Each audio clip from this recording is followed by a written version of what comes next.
I'd like to call to order the Budget and Oversight of Public Elections Committee meeting on for Wednesday, October 10th, 2018. It is currently 6 p.m. Secretary Chan, first item. President Donaldson. Here. Donaldson here. Commissioner Jung. Here. Jung here. Vice President Mogi. Here. Mogi here. All are present. Thank you. Second item. Second item. General public comment. Public comment on any issue within the Elections Commission's general, the BOPEC's general jurisdiction that is not covered by another item on this agenda. Very good. Do we have any public comment, general public comment? Seeing none. Next item, please. Item 3, open source voting. Discussion and possible action regarding the City and County of San Francisco's open source voting system project. A, update on the open source project. B, oversight proposal for the SF open source voting system project. Very good. So we have a number of things in the agenda packet. What I wanted to cover today, I thought since we were going to cover this anyways, that we do a general update if there's anything to cover there. But specifically on this proposal that we heard at the last Elections Commission meeting, I thought it would be, given upcoming hearings on October 17th in the morning of the day of our next Elections Commission meeting, I wanted to more fully hear and discuss this proposal that was offered by the California Clean Money organization. So I had invited the executive director of the California Clean Money organization. However, I do not see him present. That said, we'll go on with at least part A of this agenda item, just to find out if there are any updates on the open source project. I'd like to ask Director Arntz if there's any updates at this point. Yeah, Director Jarrell is on her way as well to the meeting. So we'll start the interviews. Actually, we'll get all the interviews done for the project manager next Thursday. So it'll be the day after the Elections Commission meeting. Hopefully we'll select the candidate next Thursday. Director Jarrell is getting organized over at her shop, so it'll take place over at the Department of Technology. We have an interview panel together, but I haven't confirmed the names with her yet, so I don't want to start putting names out there. If she does make it, then she can share if that's allowed. I don't know what the rules are. So yeah, so things are moving forward, and hopefully by next Thursday we'll identify a project manager and off we go. So. Okay. Are you actually doing interviews of the project manager as well? Am I going to do the panel? Yeah. Yeah, I'll do the panel. Oh, it's going to be a panel. I see. I missed that part. Okay. Great. Commissioners, other questions or comments generally? Yeah, one of the public commenters asked whether there was opportunity for public participation, asking questions about certain criteria. Is Director Jarrell seemed open to that? Have you all worked out what form, hi Director Jarrell, what form that would take? Right now, I don't believe there is someone from the public on the panel. We do have a diverse panel that's qualified to conduct the interviews, but it's not a member of the public. And can you all remind me, was the comment related to public input or commission input? I think it was commission, yeah, commission representative or OSB TAC. Yes. I see. That's part of that. And Director Jarrell, we're on the topic of open source, and we understand from Director Arntz that you all have a interview scheduled for next Thursday, and so the question was whether, in light of the comments and questions at the last Elections Commission meeting, whether you all had worked out what form Elections Commission or TAC input might take. So I worked with the Department of Human Resources and talked at length with them about our process and also the nature of our applicants. And it was felt that given the nature of our applicants, which are well known to the panel, to the commission as well as TAC, it would be questionable if there would be an unbiased view of the people that are being interviewed. And one of the things that we strive for is fairness, and fairness is in two parts. First, it's around, do they know the subject material, and are they able to evaluate fairly the candidates? So given that, they really felt that it would be better if we pulled somebody who had a knowledge of elections and a knowledge of the subject material, possibly from another county that wouldn't be familiar with the people that are here in our in San Francisco. Everybody signs non-disclosures. The panel must also be diverse, so I was working around diversity issues as well. So with those things all combined, we have selected a panel that is diverse, that will be fair, have a knowledge of the material that we want to be evaluated on, and I think we'll do a quality job of doing those evaluations. But that would not include a member of TAP or the I commission? think that would be difficult to do in an unbiased way, in an unfair way. It's the fairness issue, because there are people that are applying for this position that are very well known to both organizations. Is it possible they're also known to other members of the panel? No, they would not be known. Okay. Of the other members of the panel, or our candidate, or our one person that's coming from out of the county. So that's what we're trying to do, is so that, you know, I would, as you move forward, as we all move forward together on this, you know, we want to make sure that there can never be a question of fairness, that they were all evaluated equally by people that were not in the community, in the open source or elections community, that may have a historic or might have an opinion about who our candidates are. Would, and, you know, obviously that one, that person from the commission would not be me, and I'm not personally interested in you know, interfering with what you do, Right. but I know there are members of this commission that are more interested in. Right, and I understand that. And so, and just to kind of scope out a possible compromise, would you be willing, if members of the commission or TAC posed specific questions that might be illuminating, would you be willing to? Okay, so I went down that path too, and I can go down that path if you can help me with that, because it was my understanding that if I asked you to maybe give me some sample questions, that then it would have to be at a certain official meeting, then it would have to get voted on, and we're trying to turn this as quickly as possible. So I didn't know, I think, enough about your procedures on how this could be vetted in your commission correctly. So that's my failing, but if there's a way to do that, I'd be very open, John and I would be very open to that. So it's just, I don't know how to do that quickly. Okay. So if you have a way to do that, Well, would the way be that we have a commission meeting the day before the interview? Yeah. And so if. Seems like that would be fair. so yeah, so if you want to do that. I don't know if you would have suggestions now, it would be suggestions to me about, would it be possible to ask this person their,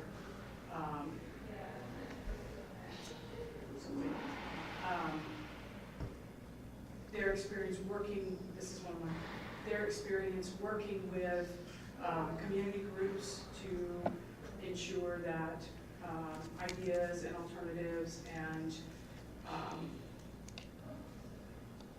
information flows into the process. Or, I mean, so you think about what but you could maybe make suggestions to me while I'm here. And unless you really want me to phrase something in a specific way, If you want me to phrase it in a specific way, then certainly it would need to go before your commission, or before you and get voted on. But if there's a topic or something in particular that you want to suggest to me, I can probably craft a question around that myself. I don't have those questions, but I'm imagining that members of our TAC and, other members of our commission might have opinions. So, so would it work out if perhaps you add that as a topic? You know, it is an agenda item, and we can prepare a draft before next Wednesday, if that would be, it's not too late. No, And just then- as long as I have before I walk in, that's fine. Okay. Okay, good suggestion. So like Thanks, Commissioner. maybe, no more than maybe 5, please.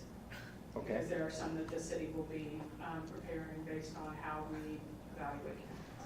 okay, Oh, yeah. great. So in general, I know that you have to tackle the fairness and diversity in your panel. Would you at least be able to tell us like how many people are going to be on the panel, and maybe which, like, is it, like even just by kind of expertise, like, a member from your department, a member from elections, or a technical person, is that? So there are going to be 4 panelists. What I felt was important is that the panelists have an understanding of the technology, that the panelists have an understanding of city functions and budgeting and how work is done in the city, that the panelists also have professional elections expertise, and that they have professional technical elections expertise.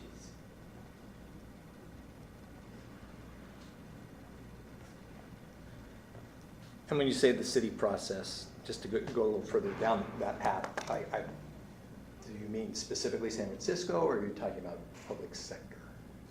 San Francisco. Hmm. So it's as we're evaluating this person's ability to be effective. So it's not just how smart you are, it's how effective you're going to be able to be. It's important to see if that person has experience with the type of institution that the city is, and managing and leading in a federated environment. There are a lot of people that don't have that experience, and there are techniques and practices you can use to be successful, so we'll be asking those kinds of questions. It seems like if it was specific to San Francisco, that would limit the pool substantially. Well, this is the panelist. Oh, I'm sorry. You were asking about who was going to be on the panel. Right. I was giving you a description of the Got it. characteristics of the people that are on the panel. I'm Not sorry. not the candidates. The candidates Got are it. coming from all over the country. Oh, okay. That would be Okay. really limiting. That would be really Very limiting. Okay, Yeah, got that would be it. very So that's limited. what that- You Got don't it. wanna do that. We could probably handpick those. Right. And one other question then about anybody from the Elections Commission. So you've got 4 panelists. If they wanted to just sit in to observe, is that a possibility? They cannot do that. Okay.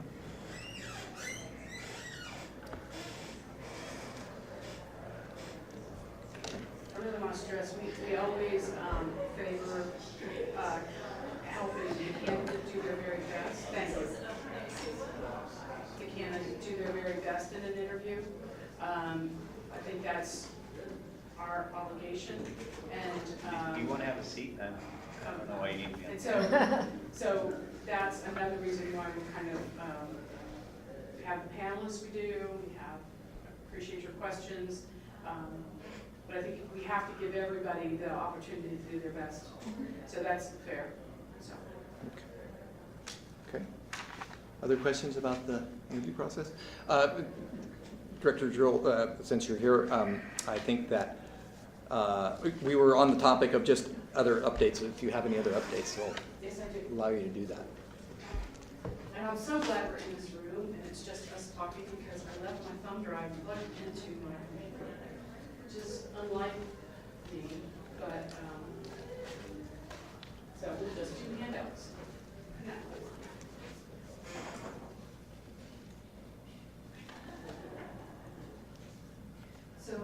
on your agenda. If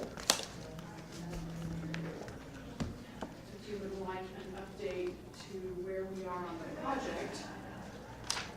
So, this will only take maybe 10 minutes. And just run through these slides real quick.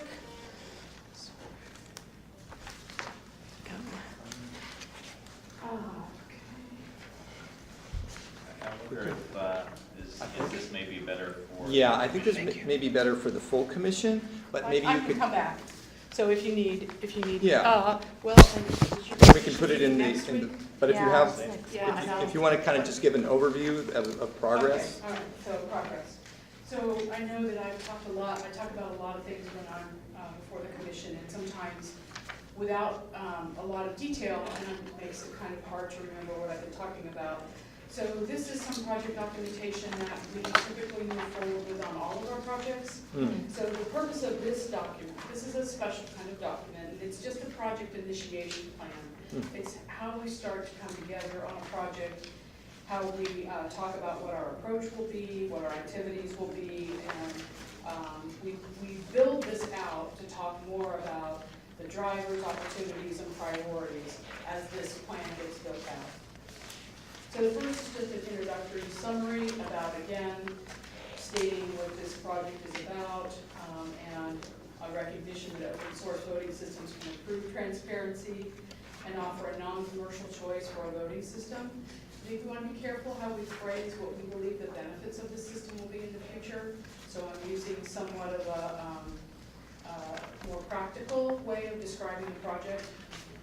So you'll see that we do have our goals of accuracy of the participation and vote privacy, transparency of the process, security of the process, equity and accessibility, and tax dollars efficiently spent. So for the goals. So if you all have any comments around some of our goal statements, that would be great. So a bit about the project. This is really the overview slides. Okay. We will go more into summary, approach, and methodology as well. And then as we work on what this plan will be, we will come up more with a vision, a roadmap, a request for proposal.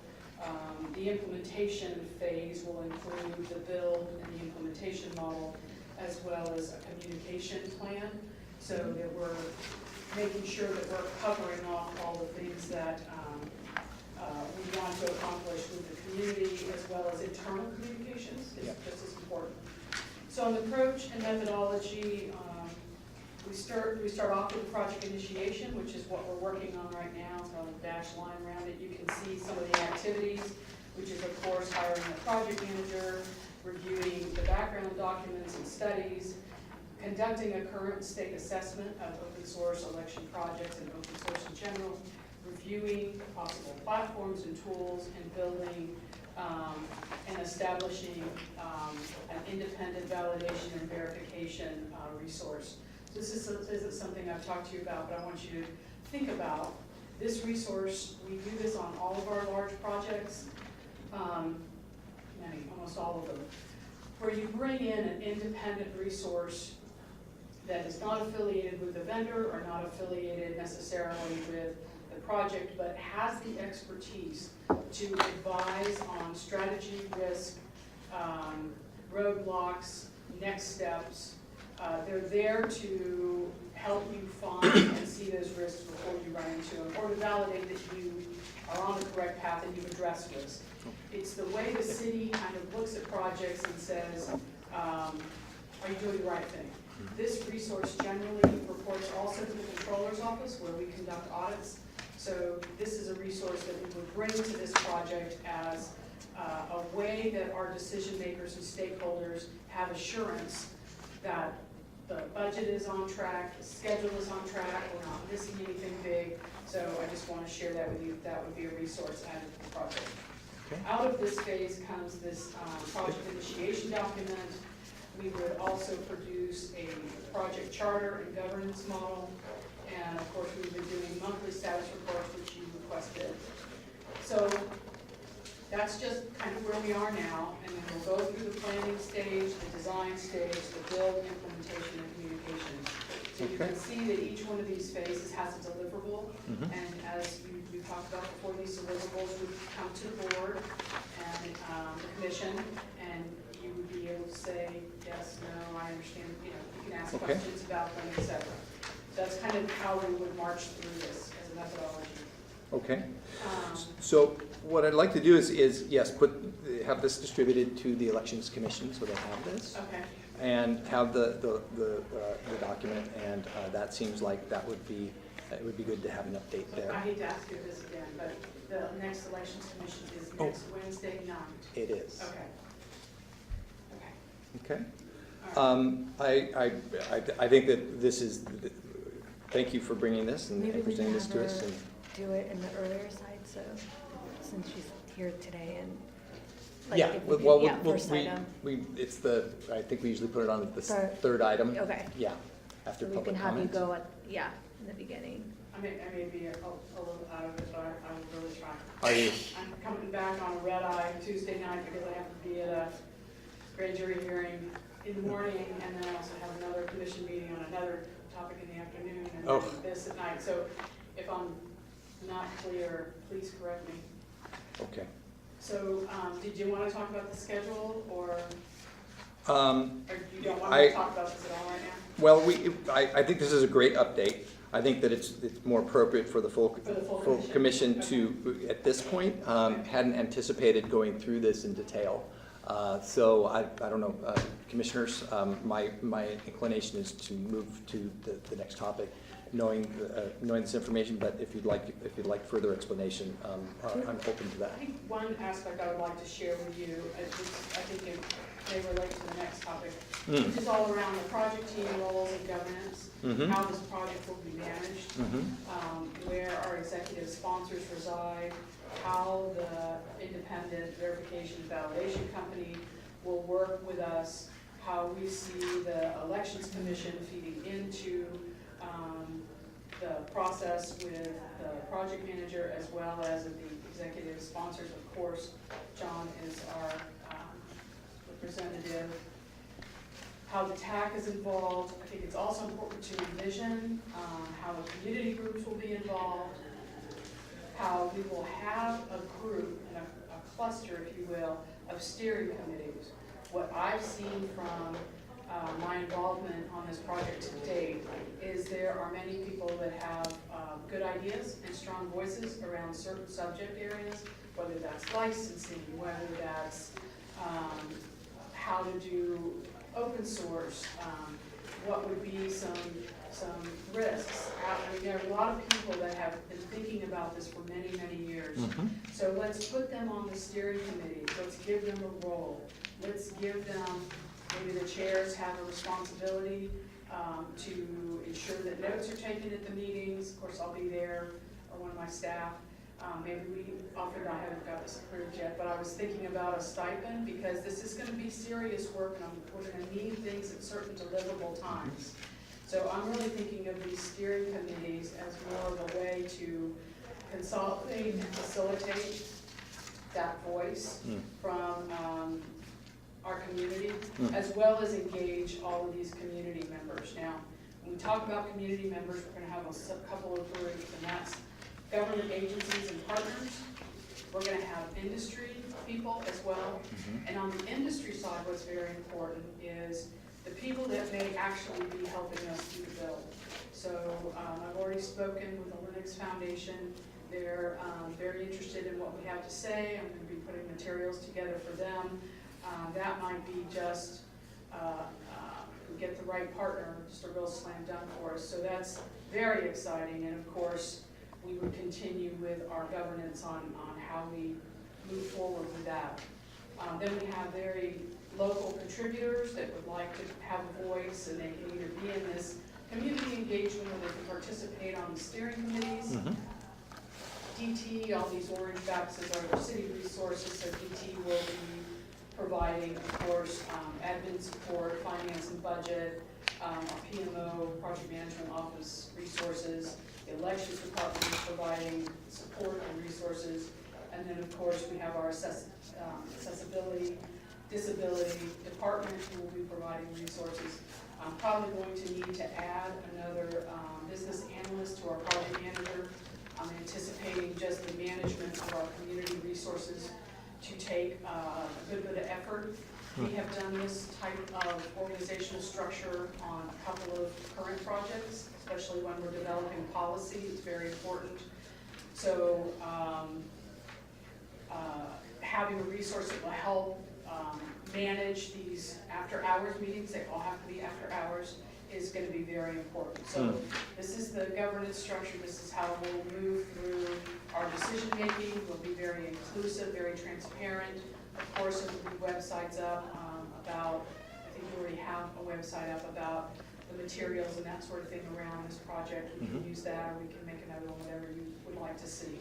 So I just want to make sure you understood that the framework on governance is how we would manage the project and bring it in on budget and with some measure of policy and practice around the design and build. Okay? All right. Well, thank you very much for the update. Commissioners, do you have any questions? Are you able to stick around for this next portion? Okay. Well, let's move on to the next sub-item at this point. The oversight proposal for SF open source voting system project. So I have asked the author of this document that was presented, the original, you have a copy of the original also. It has been revised a bit in the constitution of what's being proposed in terms of the body that is proposed here. But otherwise, it's materially the same thing. So that is in your agenda packet. What's the difference? The differences have to do with the section here in the bullets in terms of what was what the Constitution. What do we call this section? The bullets below, where it talks about the working group makeup. And which bullet is different? So this looks like I don't see the difference. digital services. Okay, so the differences were at the. How about if we do the presentation, then we can hear what the differences are, and we can that can be one of the questions if you all don't mind have the exact differences. I know one of them is the first one. That replacing the proposed representative of COIT with a representative of digital services, that went back, I believe, to COIT. Right. So I did a comparison earlier, but I did not mark it up. So if so, I'd like to put 5 minutes on the clock, please, for presentation, and then we'll have time for question and answer. So I'd like to turn it over to Trent Lang, and Mr. Lang, if you'd introduce yourself, and Yes. thank you very much. All right, thank you very much for having me. I'm Trent Lang, the President and Executive Director of the California Clean Money Campaign. We were, of course, very involved with a broad coalition in helping to get funding for the city. We're very excited that the project is getting started and heartened to see the good formation of a plan here already going forward. And we especially want to thank the Elections Commission for its leadership over the years in really pushing this crucial open source project forward. It definitely has been your commission, from everything that I can see, that has really built the groundwork here in the city for the need and pushing it forward. Of course, the public was very involved in all this process over the years. Many stakeholders have been involved with your commission and with the city in general. And then in this last year, a much bigger and broader coalition, I think, formed to help encourage funding. We're hoping to get funding at matching funds at the state level. Still are hoping to get matching funds at the state level, but help achieve the funding here. So key with open source, we believe, is that the development has to be as open and transparent as possible, and with as much input from the public and from, we would say here in San Francisco, from the Elections Commission as possible, and also oversight as well of the project. One of the things that a lot of people in the open source community have been concerned about is there have been a couple of other cities that have gone on open source projects, Austin, Texas, and the city of Los Angeles, and we would say in neither case was there really sufficient oversight from the public outside of the bodies within those cities that were developing them. And neither one of those cities have ended up with open source projects. Los Angeles claimed that they have developed theirs as open source, but still that has not happened, and there's no roadmap even for that happening, even after a good portion of the system has been approved. So we look here at the civil grand jury recommendation for oversight of the open source development project. That seems to us to be a very good idea, and their basic recommendation was that the project manager be overseen by a body of five members. Their recommendation was a body that included representative of the mayor's office, Department of Technology, COIT, Department of Elections, and then a member of TAC. And it would essentially serve, it wouldn't be involved in a day-to-day sort of oversight basis. It would be served more like a governing board, more like the Elections Commission does, with kind of possibly monthly oversight of looking into just hearing from the project manager and the other leads to approve structural decisions, that sort of nature. We think this would be something that would really give the public a lot more confidence in the system if they felt that they could that there was oversight of a broader spectrum. Our proposal was basically very similar to the COIT proposal, and this is one of the differences. Originally, we had proposed that the Department of Digital Services be one of the members instead of COIT, but after further discussions with folks, COIT actually seems the most appropriate there. Given the other change that we had was, that we were suggesting was, given our understanding that in hearing testimony of the Department of Elections didn't want to necessarily be heavily involved in oversight as testified at elections commissions, that it might make sense to have an election commissioner be a seat, and then a member of the public appointed by the Board of Supervisors. That would be an outside public person from a nonprofit organization that advocates for open source voting systems, so that there's a mix there. So that's the basic idea, just an oversight board, not day to day, but approve the sorts of decisions, priorities, advocate for budget and things like that. And probably work with something very similar to this, help kind of oversee that, just kind of be at the top of the structural level. That's the basic proposal.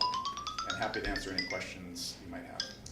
I do have some questions. Yeah. So this, is this the same as a working group as was outlined in the civil grand jury report? Because what you're suggesting sounds to me like an oversight body, like a commission. Yeah, the civil grand jury used the term working group, but then they also said that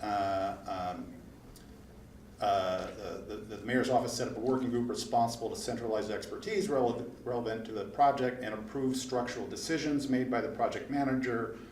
After planning completes, funding requests for the OSVS would be recommended to the working group by the project manager, and then would be recommended to the mayor for inclusion in the city budget. So they use the term working group, but their description was had these oversight aspects to it, and I think we would like to see even just a little bit more oversight, a general approval of priorities and things like that as part of it.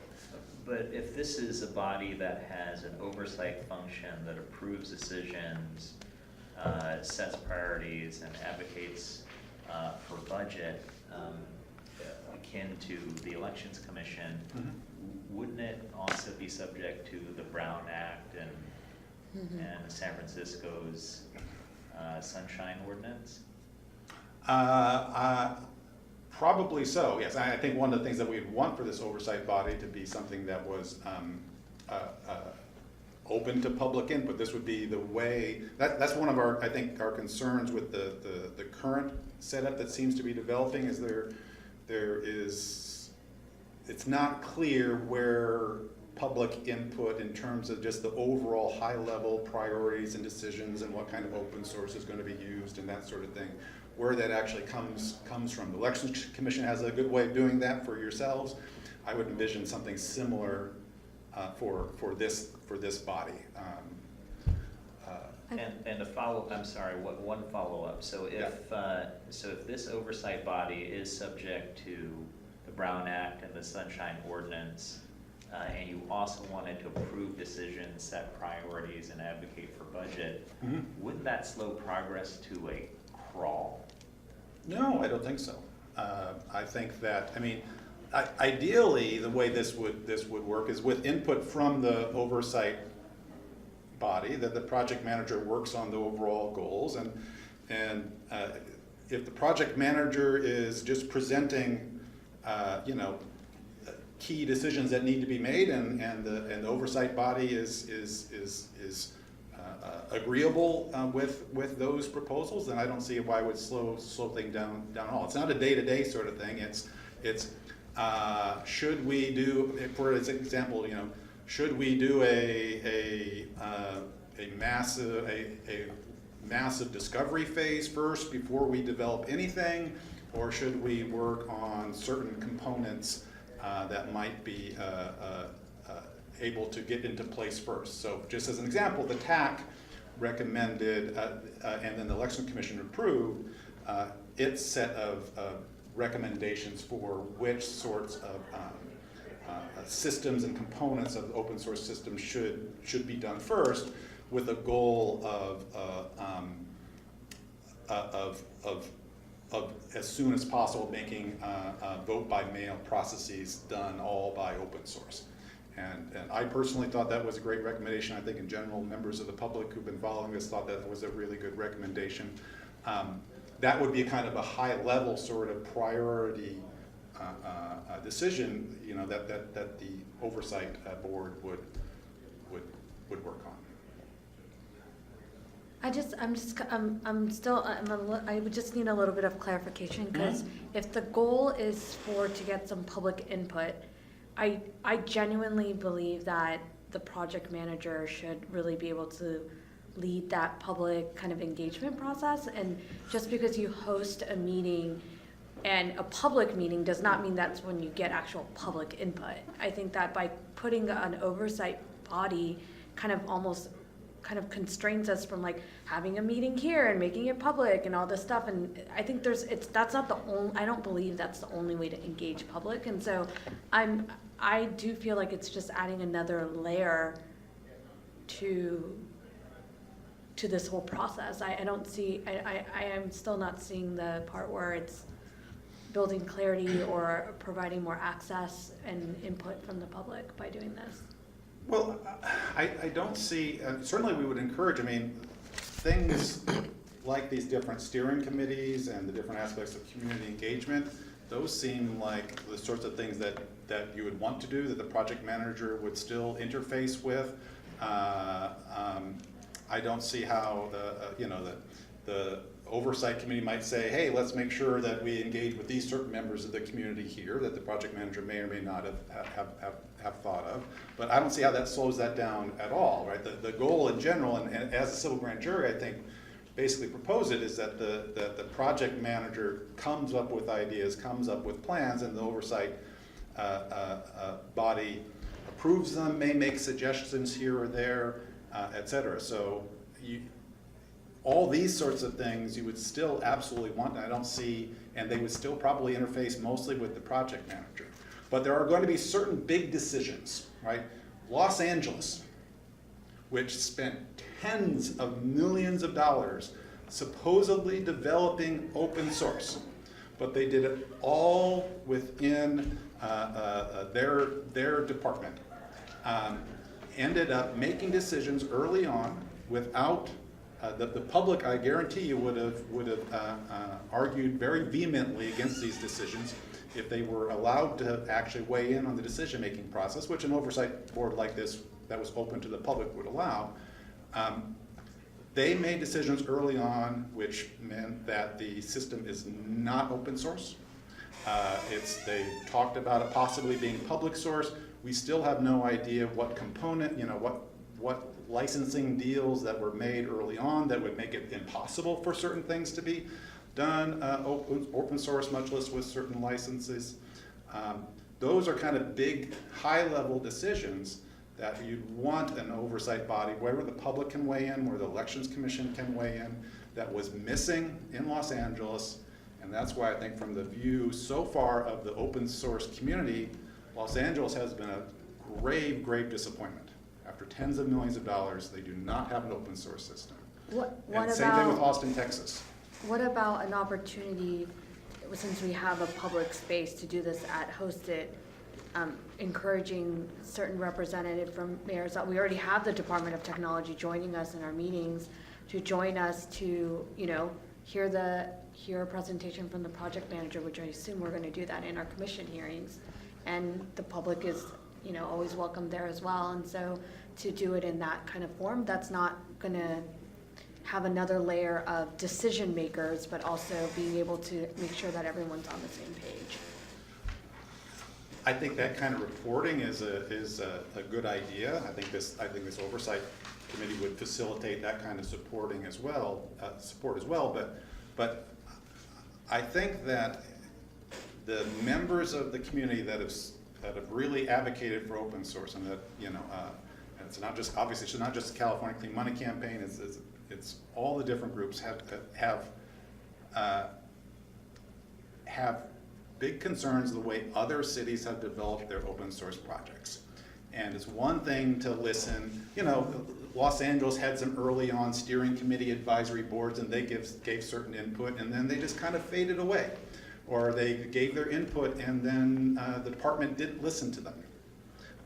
And that's a problem. Now, I'm not saying that sort of thing would happen here, right? I mean, so far the plans look pretty good, but for the public to have confidence, for us as an organization and for the coalition as an organization to, in good faith, be able to go to Sacramento and lobby for state matching funds, which could dramatically speed up and aid the process of this.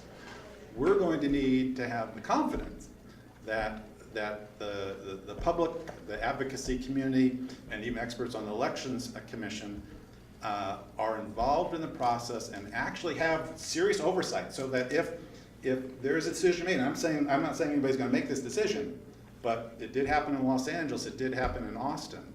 If decisions are going to be made saying, no, we're not going to make this open source after all, we're going to make it public source, or no, we're going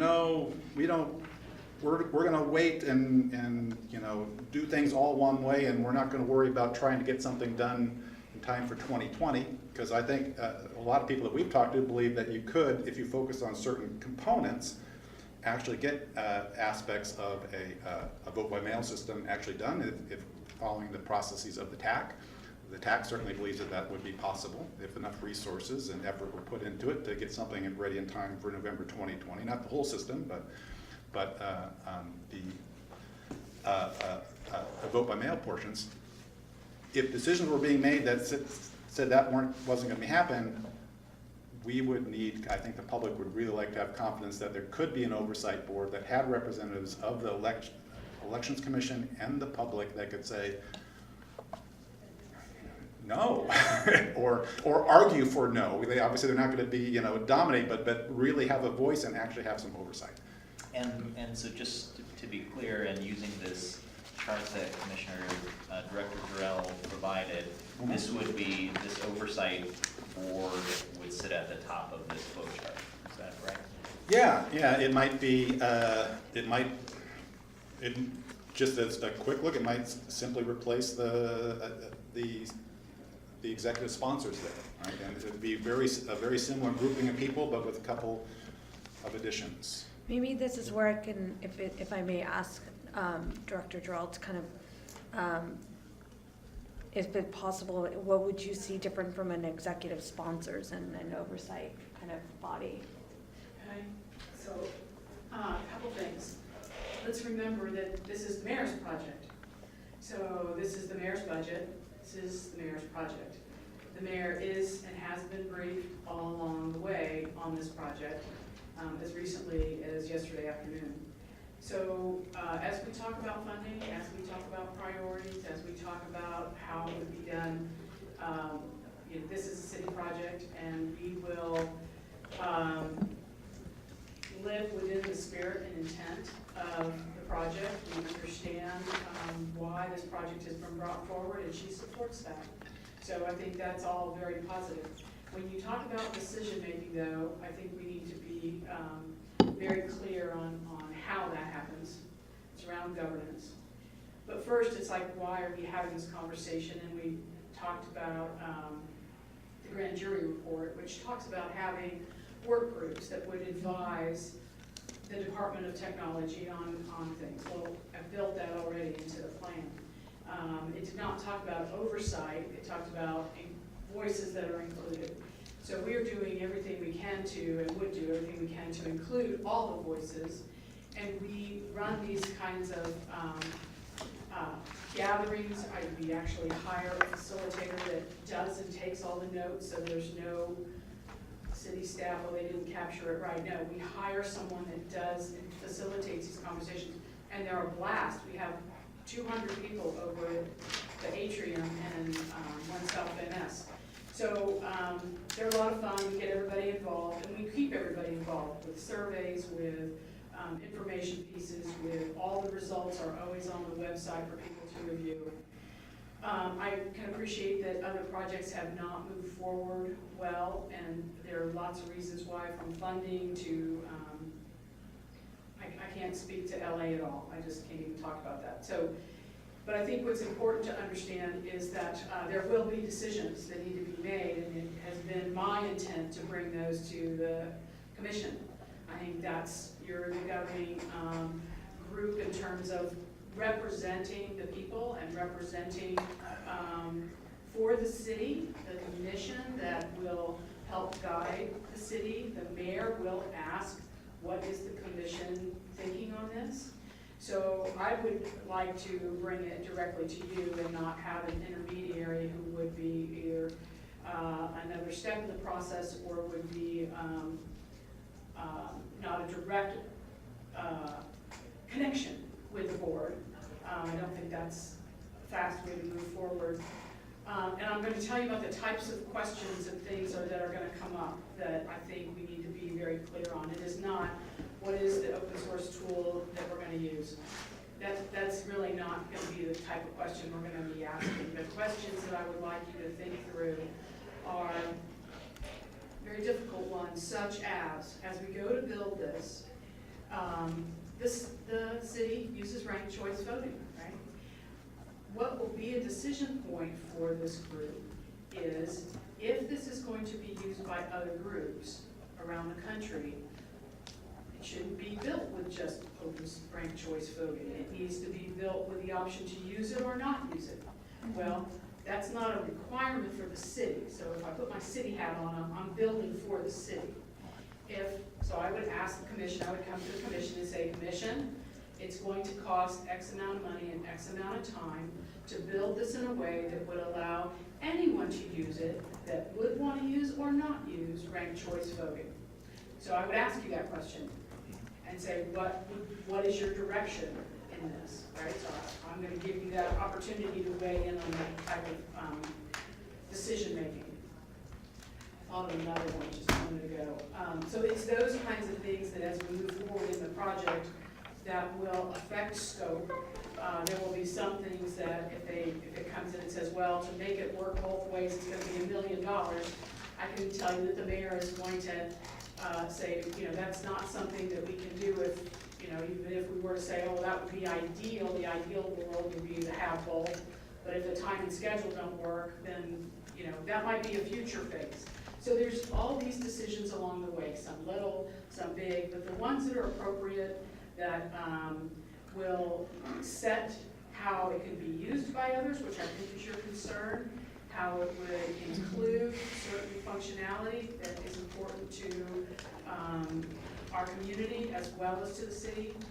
If there's a conflict there between what the city's desires are and what the public's desires are, I think that's the time to get the voice of the commission in the conversation.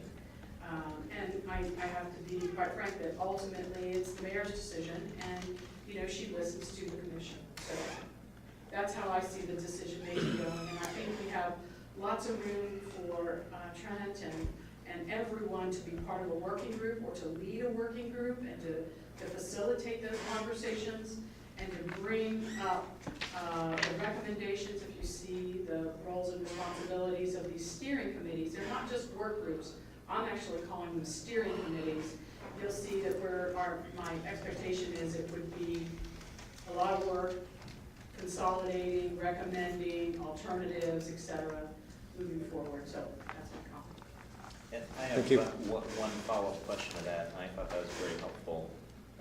You know, one of the questions that's come up in public comment at prior commission meetings is what type of license, what type of open source license, you know, with some advocating for, I think it's been phrased as GPL or general public license.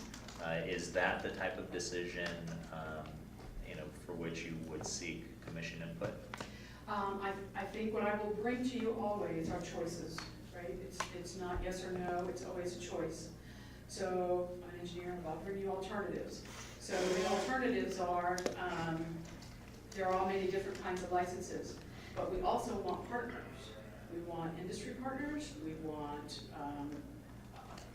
public partners. There may be factors that affect a partner on how you might want to do your licensing.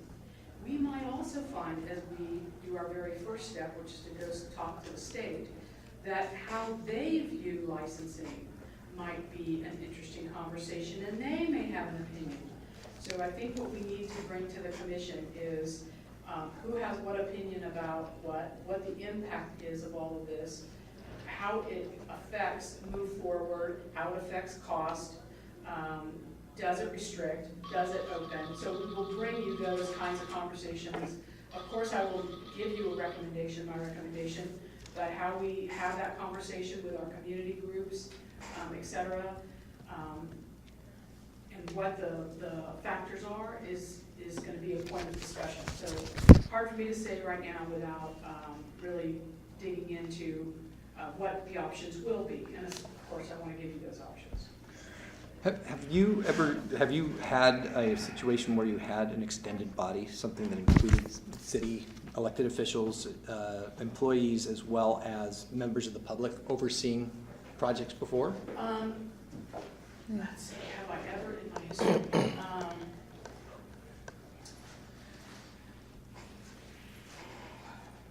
That wasn't elected, those are elected, and they are representatives of the people.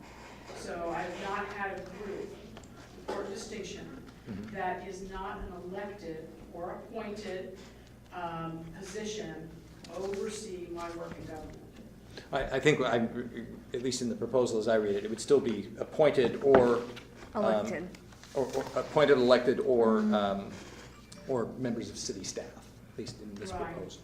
And please know that the members of city staff are already involved in this in Sure. every way possible. Yeah. So, you know, when it comes to, COI would help facilitate the budgeting process move forward. Mhm. They do that on the work I provide for them in terms of what's the scope, what's the cost, what's the schedule, what are the trade-offs, et cetera, and I move that through the process. So I think what you're trying to do is add value, and from my perspective on managing this project, I am counting on the steering committees in their form to give us the input and the careful thought that we're looking for as we move forward. What's very interesting is I've designed those steering committees carefully because I expect that there will be differences of opinion on approach, whether it's from the security perspective, whether it's from the bill perspective. So what I think will happen, what I expect will happen is the groups will come together, they'll have some recommendations, and we may find as we roll that up that we need to make some decisions. But at least they've all been heard, they've all contributed in their own way. We haven't had large disagreements within groups. I've kind of put the groups in bands so that they will deliver on a set of recommendations on a particular topic or topics, and then we can roll those up and provide those as input into the decision making. Okay. Mr. Lang, in terms of the constitution also of this body, and I'd like to hear your thoughts about what you would see the scope of the body. I think that, you know, the civil grand jury certainly pointed out these things. I think that some of the responses to the civil grand jury report had, from the consolidated response to the mayor's office, declared that the CAO was the project manager, but that was the first I'd heard of it, was when it was put in place. She's a sponsor. Project sponsor. Yes. Okay, thank you for that correction. And so just wanted to get your thoughts on, I guess, on the one hand, just further thought on this. On the one hand, yes, more layers of bureaucracy could slow things down. I think that there's merit to the fact that having a more public body might bring light to whatever decisions are being made, but it could also slow things down. So any thoughts on the scope or depth and day-to-day, whatever such a body would?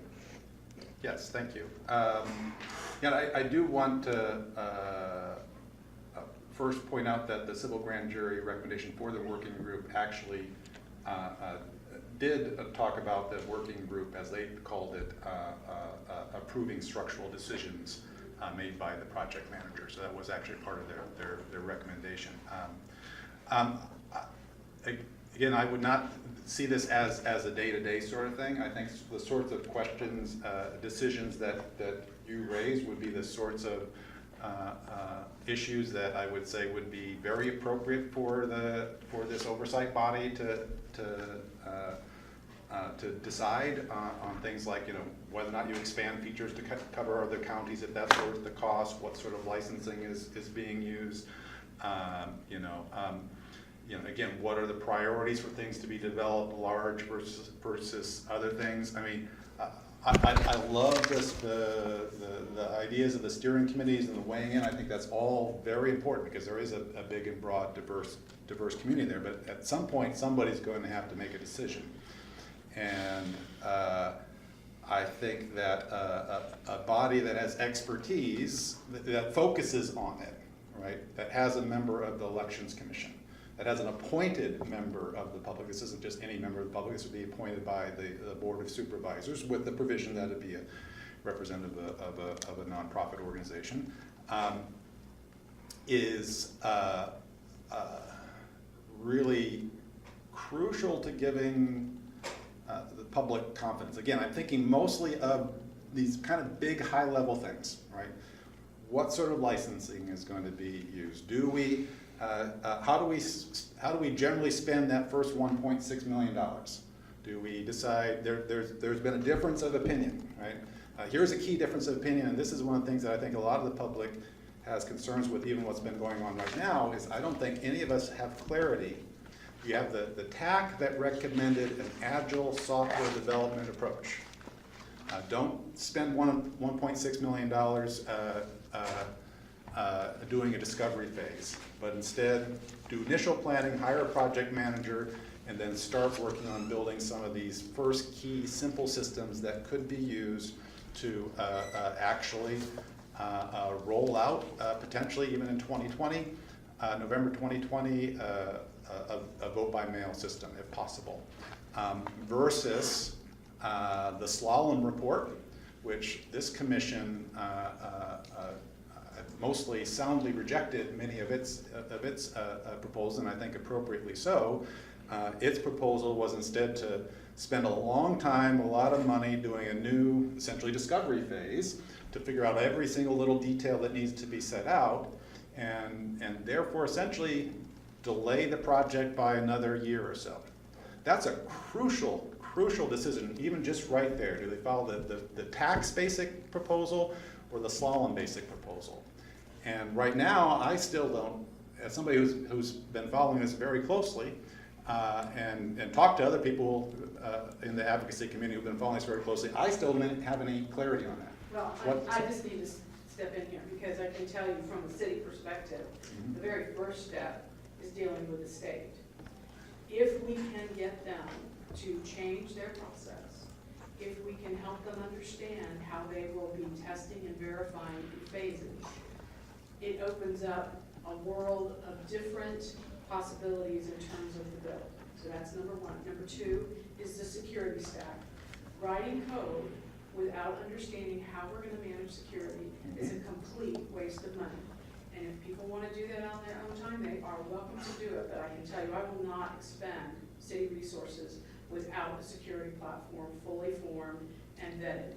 Then we can do the bill, because it will affect absolutely everything from the hardware on up through the implementation of the software. So I agree with you, there might have been some other things that Sloan recommended, and I agree with you that you want to get started as soon as possible, but the two things we have to do first is work with the state and then also work on the security platform, as well as get some partners on board. So that, to me, are our first three steps, and I think those need to come before we start writing code, because we could find a partner that will have the parts already done, so why would we start writing code when they might already have the parts done?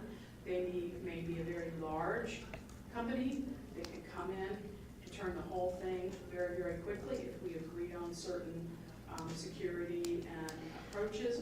So understand, it's not about let's get started writing code. I mean, we need to be thoughtful about this, circumspect, or we're going to waste money that is, we don't want to do that. We don't want the project branded with, they wasted money.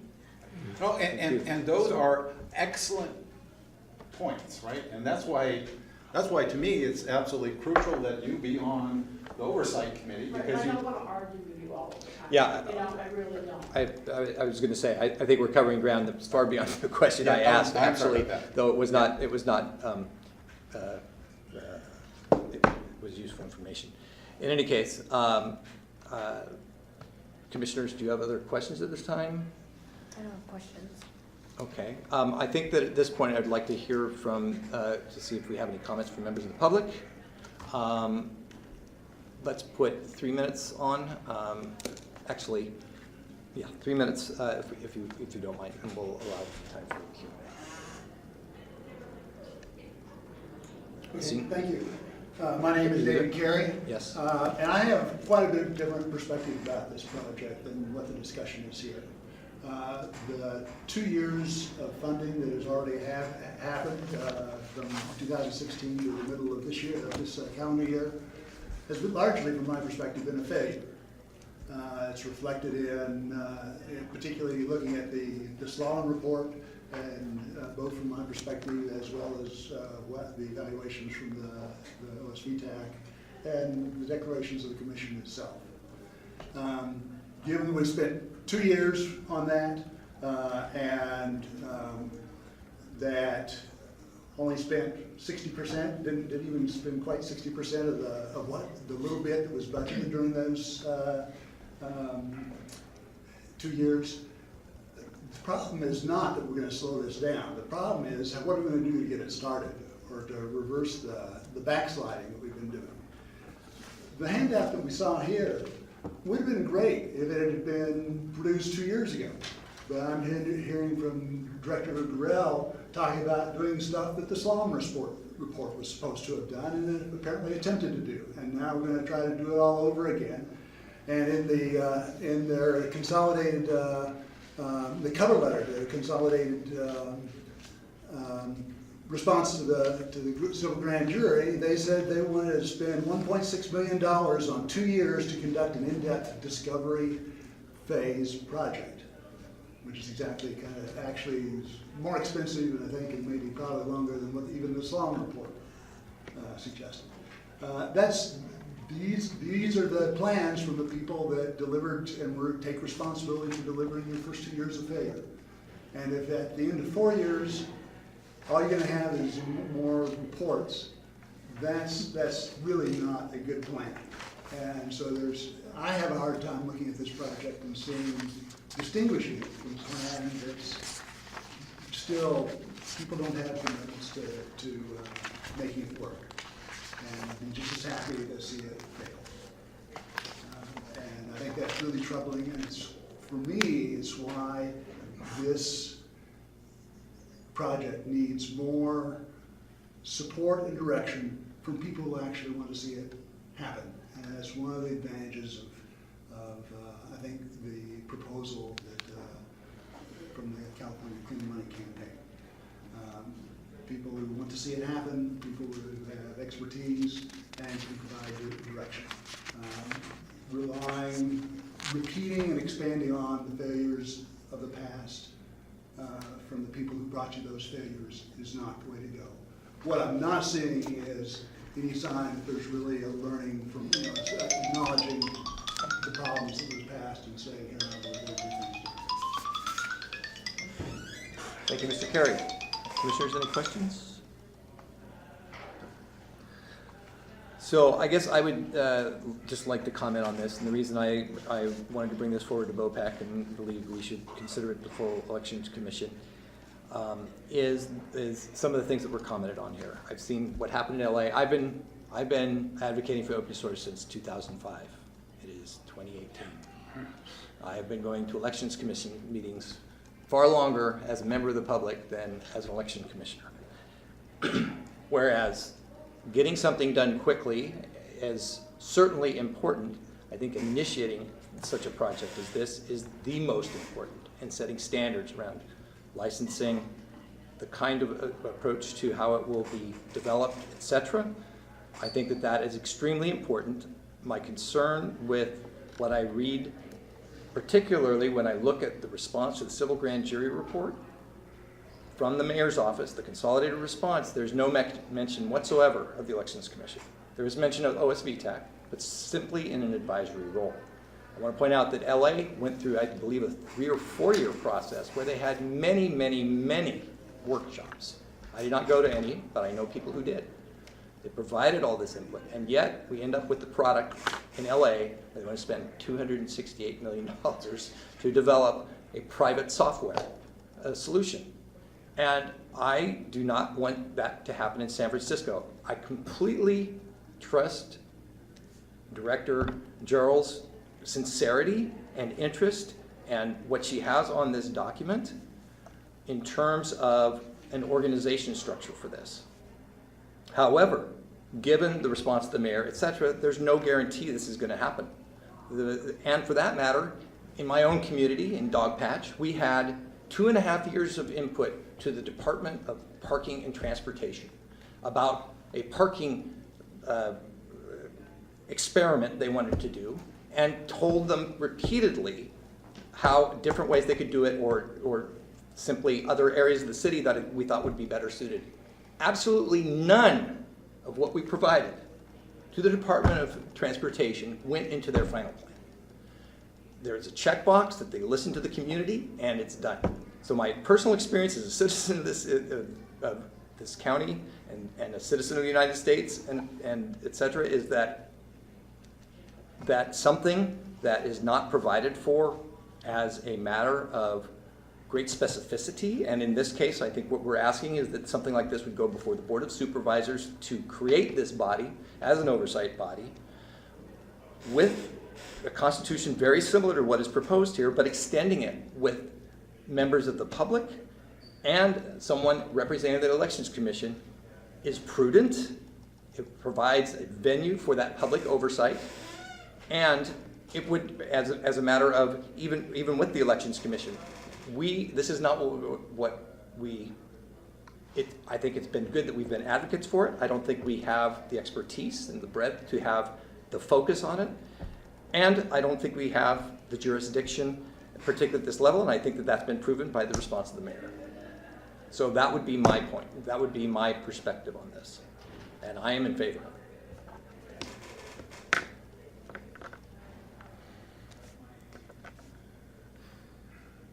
So, I mean, I see that perspective. I've also been in the other side where an oversight body, I mean, unless it is really clearly written that it has to be then, like certain major decisions have to get approved by this body, I'm just a little bit, I'm almost wanting, I would prefer something where the folks listed on these as executive sponsors, and then perhaps including the mayor's office, really come off with like whether a joint commitment or statement saying to the public, saying that this is what they will be, as executive sponsors, these are the things that they are going to commit on to make sure that the project does get completed, is something that I would prefer to see than to actually create another body. I'm just like, I see the list of people that are being listed, and they're already are technically will be part of the work that needs to get done, and then to ask them to sit in another meeting. I'm actually not a big fan of more and more meetings. If this project is in a phase of getting stuff done with clear outcomes, then I think that is more important to me, to make sure that then the executive sponsors are the ones that are making sure that they make a statement to the public saying that they are committing to doing this major project to move forward, than to create another body to have another meeting. So I currently, with the way that this proposal is written, I don't know if I can be fully supportive of it as of right now. I Commissioner largely John? agree with that.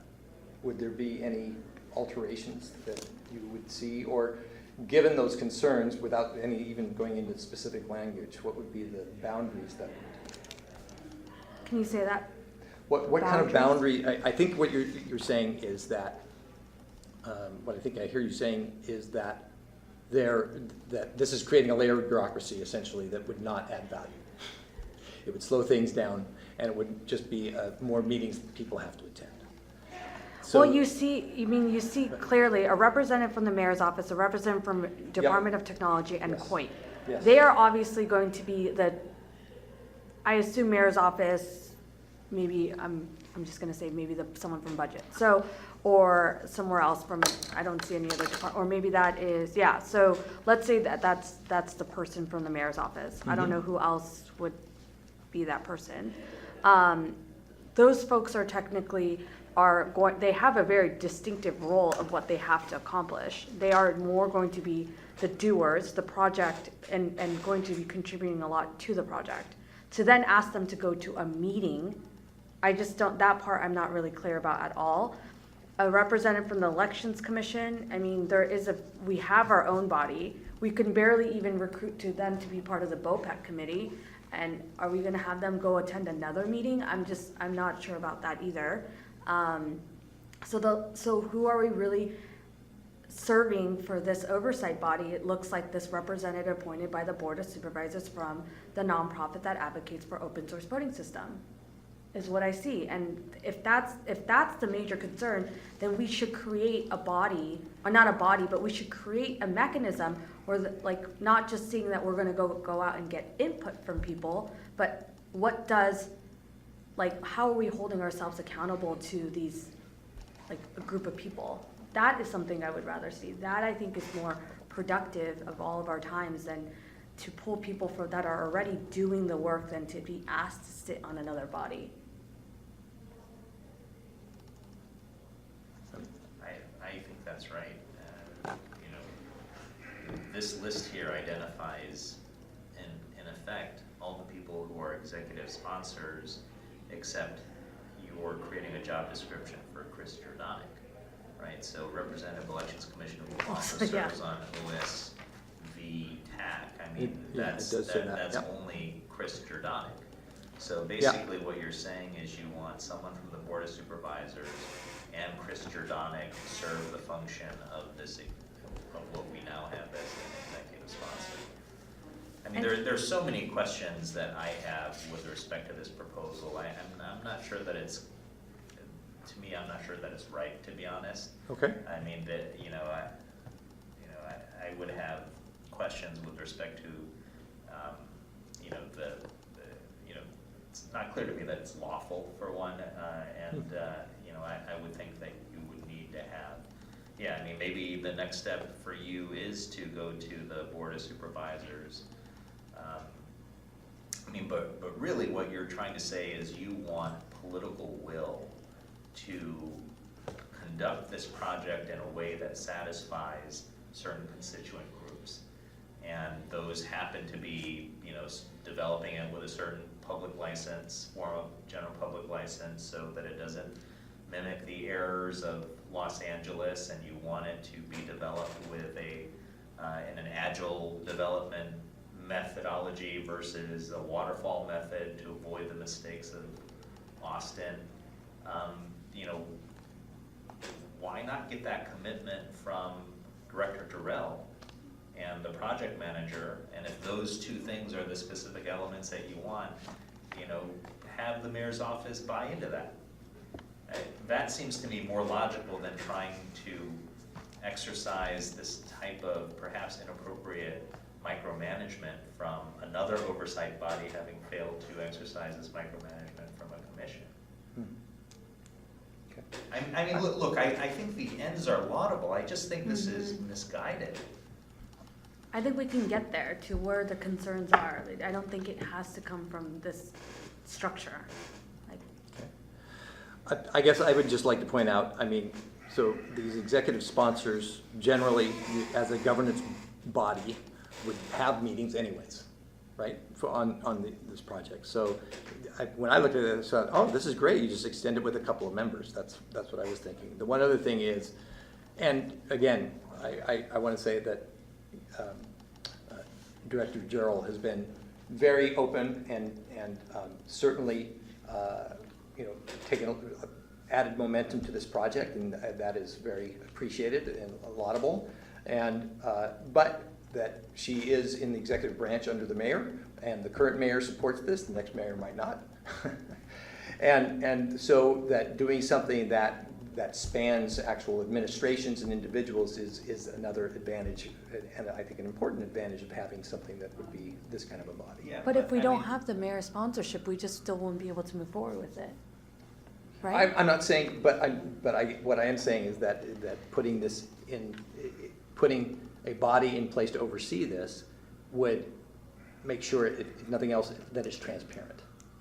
But the mayor could eventually just say, I don't want to put budget into it, and that's done. In the end, I think that's what's going to happen, even if you have an oversight body. The mayor doesn't have to allocate any budget to it if they're not supporting it. That's a classic. I agree. I mean, isn't what you're describing the fundamental issue with asking a government to develop anything? True. Right.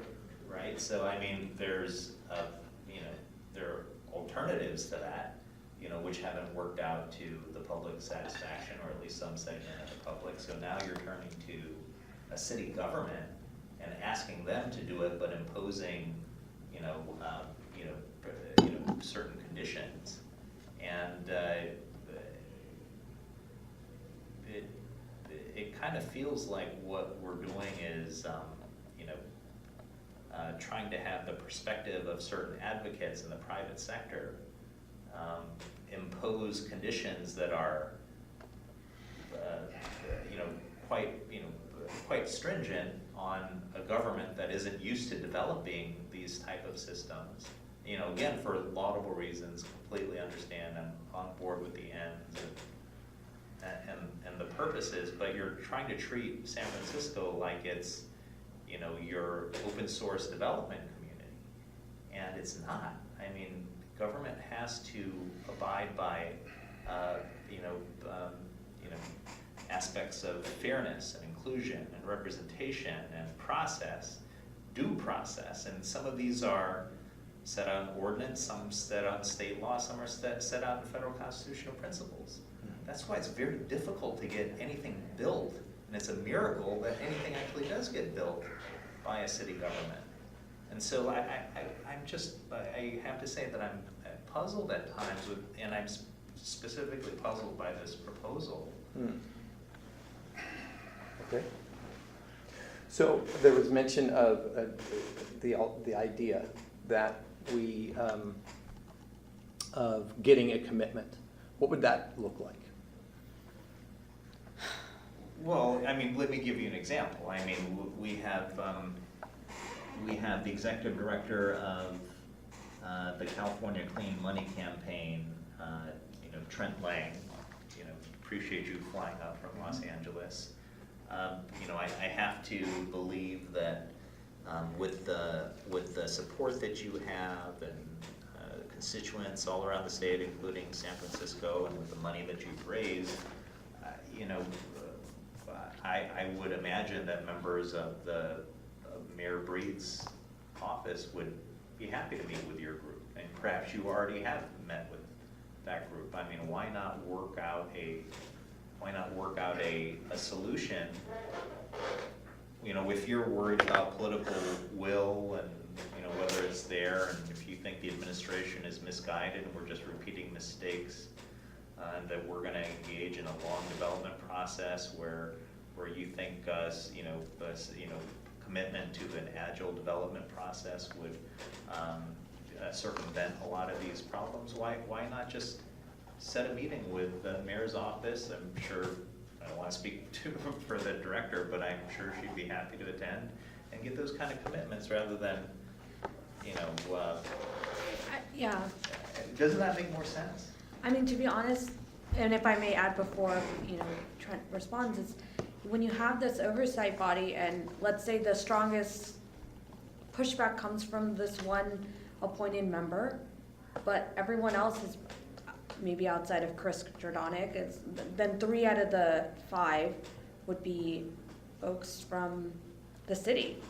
What assumption would you, my assumption is they would all align, and it's just, it might not even be this like really fair body of having kind of an equal power and kind of different kind of representation. If the goal is to have that, then I don't think this body that's these 5 members that have been listed even makes sense, to be honest. Is this something that you might want the independent verification and validation consultant to have as part of their scope? I mean, if we're going to take input from the public and we want to make sure it's heard and factored and then evaluated, you want to have an independent consultant do that. That's an option. I will say, just so you're aware, with the mayor and with our budget process, it is really at the direction of the mayor how things are funded and what projects move forward. So as you will recall, Mayor Farrell had a very large project, a $2 billion project I was leading for fiber to premise. He was passionate about it, he was determined about it. We went all the way from doing an RFP for vendors. We had people flying in from all over the country with financial proposals on how to build this $2 million environment for us to get fiber throughout the entire city. That is not Mayor Breed's approach. Actually, the money that was set aside and had funds roll forward if they're program funds. So the money that was in that fund to move that project forward was reallocated for this project. So actually, she used money that was allocated for Mayor Farrell's project and put it on this project. That was political. That could have just been a political. So, I mean, as far as saying how can you protect from the next mayor, if Mayor Farrell couldn't protect that project, move forward, and we had RFPs and all that sort of thing, and studies and all that sort of thing done. I mean, I think what we have to imagine is as we move forward, and remember, we'll have an RFP year, which will allow us to put budget proposals in. Anything that's built and can be built in a format, we don't discuss about that. That's what it has to be done that way. Anything that is built, of course, is done in open source. So you don't necessarily lose, as in other projects that might get stopped and then you don't have something at the end of it. This project would certainly, at the end of it, have deliverables, all the deliverables I've described, plus anything that has been already built. The mayor's budget, she will be able to set the next budget, right, in June.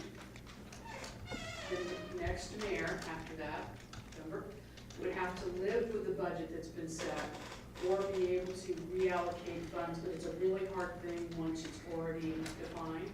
So you can imagine that the mayor will preserve or add to what we already have moved forward if we have a strong enough plan for her that shows the value and the result and the outcomes. So I think you're looking at having a good full 2 years, which would gain the momentum and have the result to ensure that as you move forward, you're more successful. To answer your questions, I mean, I think Roger made a good point in terms of the executive sponsors. You already have several of the members, and I think acted that, as he said, are probably or should be already be having meetings on this topic from time to time. And what we're essentially asking for is a couple of extra people that are not necessarily part of that same structure, that represent the public, that represent the Elections Commission, to be part of that decision-making process, right? And again, I agree with Roger. I'm not questioning the leadership of the Department of Technology on this. We're seeing lots of good work, et cetera, and that's really important. But we have seen too many cases, the City of Los Angeles being one, where there were countless steering committees and working groups advising it, but because the ultimate decision-making process was just with the county registrar and not with any sort of public input, the public did not even know, right? The public, they went through this whole process and the public still has no clarity in the City of Los Angeles whether or not they plan, when and how and where they plan to make their system public source, open source. Still does not know, right? And part of having an oversight body that has an elections commissioner and an appointed member of the public be involved in these decisions, hopefully everything goes nice and smoothly, right?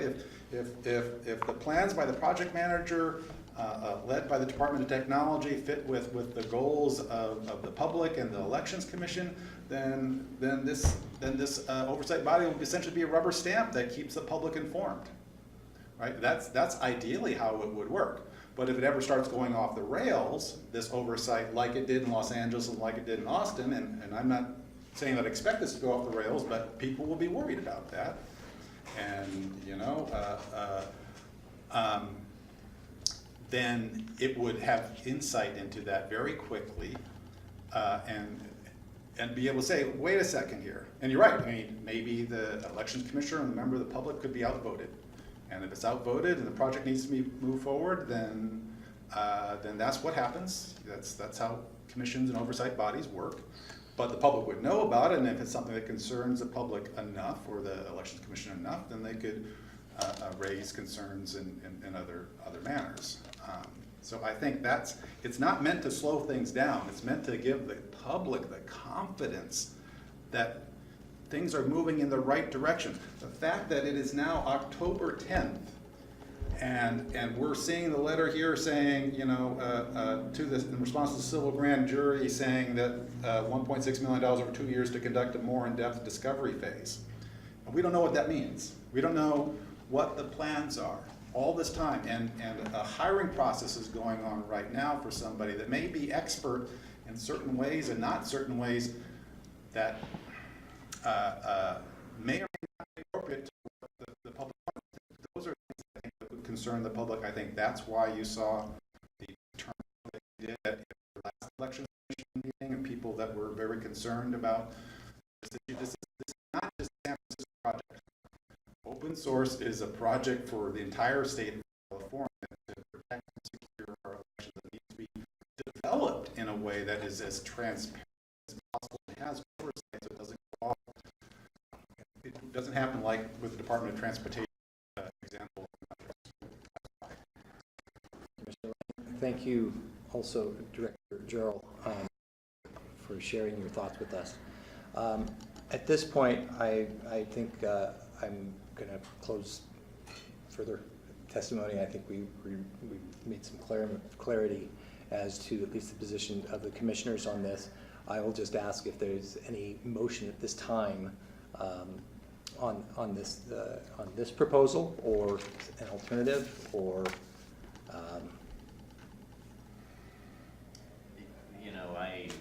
I'll make that motion, which is, again, I laud the aims and the desires, but as written, I move to disapprove the proposal as set forth, dated October 9, 2018. Second. okay. Discussion. So I guess I've stated my position. I see that by the way, I also see the problems with having such a body and potentially slowing things down.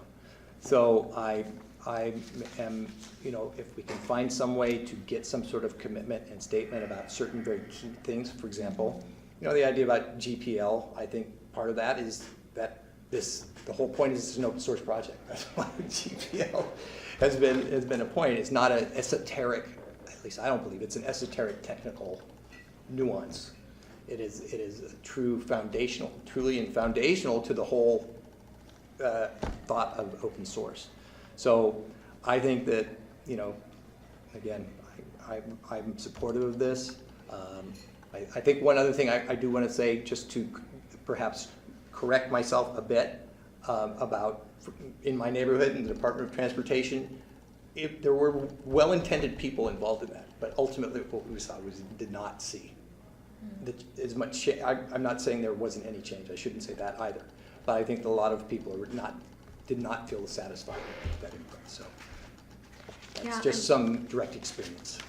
I know that there is a lot of pressure, and it's from different cities that had some. I think those are a great lesson learned for us as being part of this commission, and how every commissioner has this strong level of integrity and also transparency.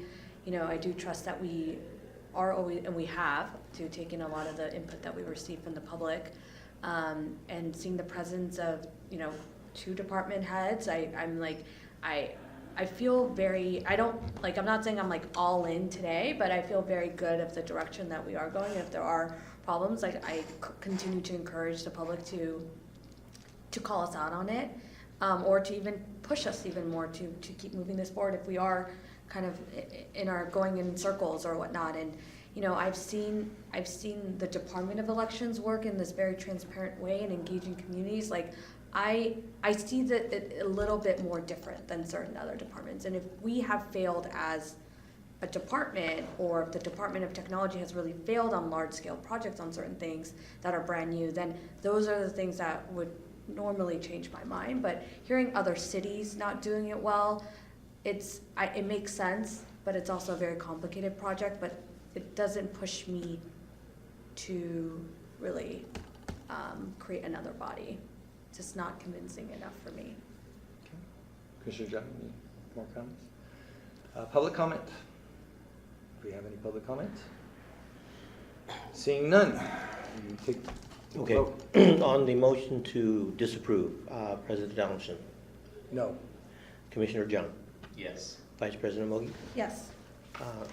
motion passes 2-1. Okay. Thank you, Commissioners. I want to thank those who have provided testimony here. Mr. Lang for putting together this proposal, Director Gerald for coming and providing an update as well as her thoughts on this process. And look forward to moving forward still with, obviously, with open source as with the greatest speed possible. And thank you to everybody for the input. Secretary Chen, next item, please. Item 4, approval of minutes of previous meeting. Discussion and possible action to approve minutes for the September 5th, 2018 BOPEC meeting. Move to approve. Second. Secretary Chen, the roll, please. President Donaldson. Yes. Want public comment? Oh, yes, excuse me. Thank you for pointing that out. Public comment. Seeing none. President Please take a Donaldson. vote. Yes. Commissioner Jung. Yes. Vice President Mogi. Yes. Motion carries 3-0. Okay. Item 5, Yes. agenda items for future meeting. Discussion and possible action regarding items for future agendas. So, I said at last meeting that I didn't think we'd have another meeting till December, so I'm not gonna say that this time. Okay, so I wasn't wrong. I was so thinking this. I was like, I could have sworn I asked this question. Yes, you did. Okay, So just I'm not, so I'm not gonna say that this time. I was like, I was. Okay. But I do not have any items for future agendas for the BOPEC right now. Commissioners? Change in date? No. Okay. No, I don't think we can take that up here. So, okay. So, seeing none, any comments by the public? Seeing none, I call this meeting adjourned at 7:36 p.m.